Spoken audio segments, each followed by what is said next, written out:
Bismillahirrahmanirrahim. Assalamualaikum. Hari ini kita akan belajar tentang sistem 24 jam. Perhatikan pada sistem 24 jam. Waktu dalam sistem 24 jam ditulis menggunakan 4 digit. 2 digit yang pertama mewakili jam dan 2 digit terakhir mewakili minit. Dan dibaca sebagai jam 16.15. Baik, perhatikan sistem 12 jam pula. Dia ditulis sebagai pukul 4.15 petang. Waktu dalam sistem 12 jam dibezakan dengan menulis AM atau PM.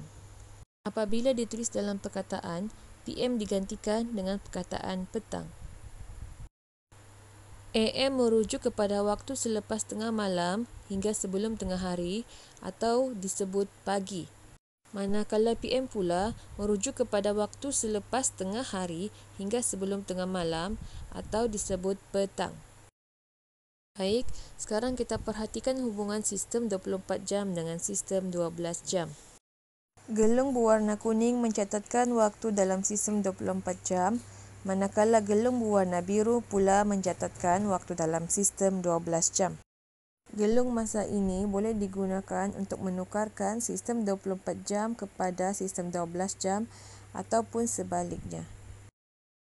Perhatikan raja, dalam sistem 12 jam, jam dan minit dipisahkan oleh titik pemisah dan pada akhir ditulis dengan rujukan waktu sama ada AM ataupun PM.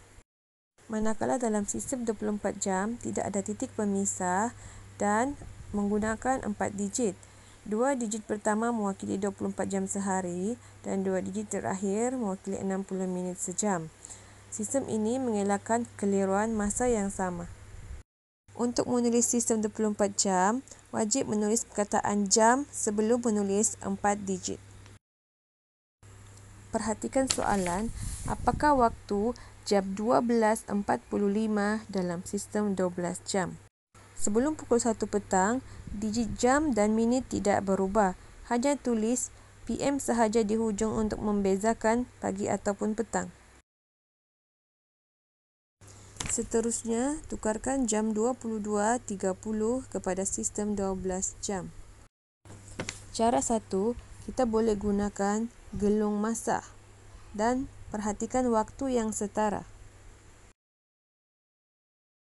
Cara yang kedua, apabila jam telah melebihi dari 13, maka boleh menggunakan teknik tolak 12 jam daripada digit jam.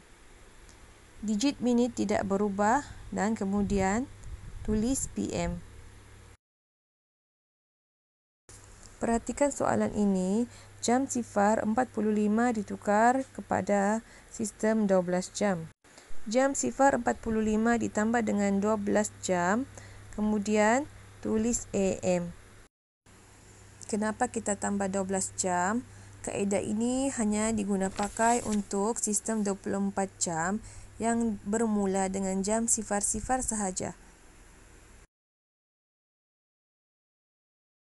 Lihat contoh di atas. Murid itu menggunakan gelung masa untuk menukarkan sistem 12 jam kepada sistem 24 jam.